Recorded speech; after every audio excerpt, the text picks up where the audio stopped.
আচ্ছা, আপনি কখনো কারো প্রেমে পড়ছেন? সত্যিকারের প্রেম? সত্যিকারের প্রেম মানে? সত্যিকারের প্রেম মানে যে প্রেমে একজন আরেকজনকে না দেখে থাকতে পারে না, কথা বলার জন্য সবসময় মন অস্থির হয়ে থাকে, যাকে ছাড়া পৃথিবী অন্ধকার লাগে, যে মানুষটার কাছে আপনি সবচেয়ে আপন। আমার মতো ছেলের প্রেমে কেউ কোনোদিন পড়বে না। কেন? আপনার এরকম কেন মনে হয়? কারণ আমি রাগী, আর রাগী মানুষকে কেউ পছন্দ করে না।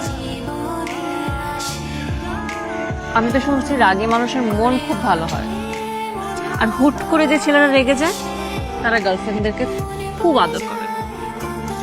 আমার তো লোভ হয় একটা রাগী ছেলের প্রেমে পড়ার, একটা রাগী ছেলেকে লাইফ পার্টনার হিসেবে পাওয়া। দূর থেকে যেটা সুন্দর মনে হয়, শুধু কাছে আসার পর সেটা তিক্ততা বোঝা যায়।